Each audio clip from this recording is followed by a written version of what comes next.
নমস্কার বন্ধুরা, আজকে আমি আপনাদের শোনাবো গল্পের অভিমান। আমাদের পোস্ট অফিসের বড়বাবুর বেজায় গল্প করিবার শখ। যেখানে সেখানে সভার আসরে নিমন্ত্রণে তিনি তাহার গল্পের ভাণ্ডার খুলিয়া বসেন। দুঃখের বিষয়, তার ভাণ্ডার অতি সামান্য, কতগুলি বাঁধা গল্প, তাতেই তিনি ঘুরিয়া ফিরিয়া সব জায়গায় চালাইয়া দেন। কিন্তু একই গল্প বারবার শুনিতে লোকের ভালো লাগিবে না। বড়বাবুর গল্প শুনিয়া আর লোকের হাসি পায় না, কিন্তু তবুও বড়বাবুর উৎসাহ তাহাতে কিছুমাত্রও কমে না। সেদিন হঠাৎ তিনি কোথা হইতে একটা নতুন গল্প সংগ্রহ করিয়া মুখুজ্জের সবাই শুনাইয়া দিলেন। গল্পটা অতি সামান্য, কিন্তু তবু বড়বাবুকে খাতির করিয়া সকলেই হাসিল। বড়বাবু তাহা বুঝিলেন না। তিনি ভাবিলেন গল্পটা খুব লাগসই হইয়াছে। সুতরাং তার দুদিন বাদে যদু মল্লিকের বাড়ি নিমন্ত্রণে বসিয়া তিনি খুব আড়ম্বর করিয়া আবার সেই গল্প শুনাইলেন। দু একজন যাহারা আগে শোনে নাই, তাহারা শুনিয়া বেশ একটু হাসিল। বড়বাবু ভাবিলেন গল্পটা বেশ জমিয়াছে। তারপর ডাক্তারবাবুর ছেলের ভাতে তিনি আবার সে গল্পই খুব উৎসাহ করিয়া শুনাইলেন। এবারে ডাক্তারবাবু ছাড়া আর কেহ গল্প শুনিয়া হাসিল না, কিন্তু বড়বাবু নিজেই হাসিয়া লুটোপুটি। তারপরে যখন তিনি আরও দু তিন জায়গায় সেই একই গল্প চালাইয়া দিলেন, তখন আমাদের মধ্যে কেহ কেহ বিস্ময় চটিয়া গেল। বিশু বলিল, না হে, আর তো সহ হয় না। বড়বাবু বলে, আমরা এতদিনে সয়ে আছি, কিন্তু ওর গল্পের উৎসাহটা একটু না কমলে চলছে না। দুদিন বাদে আমরা 10-12 জন বসিয়া গল্প করিতেছি। এমন সময় বড়বাবুর নাদুস নুদুস মূর্তিখানা দেখা দিল।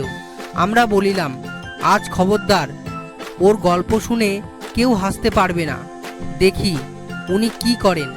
বড়বাবু বসিতেই বিশু বলিয়া উঠিল, না, বড়বাবু আজকাল যেন কেমন হয়ে গেছেন। আগে কেমন মজার মজার সব গল্প বলতেন, আজকাল কই কেমন যেন ঝিমিয়ে পড়েছেন। বড়বাবু একথায় ভারী ক্ষুণ্ণ হইলেন। তার গল্প আর আগের মতো জমে না, এ কথাটি তাহার একটুও ভালো লাগিল না। তিনি বলিলেন, বটে, আচ্ছা রোষ, আজ তোমাদের এমন গল্প শোনাবো, হাসতে হাসতে তোমাদের নাড়ি ছিঁড়ে যাবে। এই বলিয়া তিনি তাহার সেই মামুলি পুঁজি হইতে একটা গল্প আরম্ভ করিলেন। কিন্তু গল্প বলিলে কি হইবে, আমরা কেহ হাসিতে রাজি নাহি। সকলেই কাঠ হইয়া বসিয়া রইলাম। বিশু বলিল, না, এ গল্প জুৎসই হল না। তখন বড়বাবু তাহার সেই পুঁজি হইতে একে একে 5-7টি গল্প শুনাইয়া দিলেন। কিন্তু তাহাতে সকলের মুখ পেঁচার মতো আরো গম্ভীর হইয়া উঠিল। তখন বড়বাবু খেপিয়া গেলেন। তিনি বলিলেন, যাও যাও, তোমরা হাসতে জানো না, গল্পের কদর বোঝো না, আবার গল্প শুনতে চাও।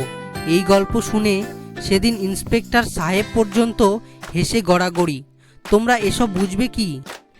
তখন আমাদের মধ্যে একজন বলিয়া উঠিল, সে কি বড়বাবু, আমরা হাসতে জানি নে? বলেন কি? আপনার গল্প শুনে কতবার কত হেসেছি, ভেবে দেখুন তো। আজকাল আপনার গল্পগুলো তেমন খোলে না, তা হাসবো কোত্থেকে? এই তো বিশুদা যখন গল্প বলে, তখন কি আমরা হাসি নে? কি বলেন? বড়বাবু হাসিয়া বলিলেন, বিশু, ও আবার গল্প বলবে নাকি? আরে একসঙ্গে দুটো কথা বলতে ওর মুখে আটকায়, ও আবার গল্প শোনাবে কি? বিশু বলিল, বিলক্ষণ, আমার গল্প শোনেননি বুঝি? আমরা সকলে উৎসাহ করিয়া বলিলাম, হ্যাঁ হ্যাঁ, একটা গল্প শুনাইয়া দাও তো। বিশু তখন গম্ভীর হইয়া বলিল, এক ছিল রাজা। শুনিয়া আমাদের 4-5 জন হো হো করিয়া হাসিয়া বলিল, আরে রাজার গল্প রে, রাজার গল্প, হা হা হা হা। বিশু বলিল, রাজার 3টা ধাড়ি ধাড়ি ছেলে। শুনিবা মাত্র আমরা একসঙ্গে প্রাণপণে এমন সশব্দে হাসিয়া উঠিলাম যে বিশু নিজেই চমকিয়া উঠিল। সকলে হাসিতে হাসিতে একে অপরের গায়ে গড়াইয়া পড়িতে লাগিলাম। কেহ বলিল, দোহাই বিশুদা, আর হাসিও না। কেহ বলিল, বিশুবাবু, রক্ষে করুন, ঢের হয়েছে। কেহ কেহ এমন ভাব দেখাইল যেন হাসিতে হাসিতে তাহাদের পেটে খিল ধরিয়া গিয়াছে। বড়বাবু কিন্তু ভীষণ চটিয়া গেলেন। তিনি বলিলেন, এসব ওই বিশুর কারসাজি, ওই আগে থেকে সব শিখিয়ে এনেছে, নইলে ও যা বলল তাতে হাসবার মতো কি আছে বাপু। ওই বলিয়া তিনি রাগে গজগজ করিতে করিতে উঠিয়া গেলেন। সেই সময় থেকে বড়বাবুর গল্প বলার শখটা বেশ একটু কমিয়াছে। এখন আর তিনি যখন তখন কথায় কথায় হাসির গল্প ফাঁদিয়া বসেন না। বন্ধুরা, ভিডিওটি যদি ভালো লাগে তাহলে একটি লাইক করে দিন এবং চ্যানেলে পাশে থাকার জন্য সাবস্ক্রাইব করে বেল আইকনটি বাজিয়ে দেবেন এবং ভিডিওটি যদি ইন্টারেস্টিং মনে হয় তাহলে বন্ধুদের মাঝে শেয়ার করে দেবেন। ধন্যবাদ।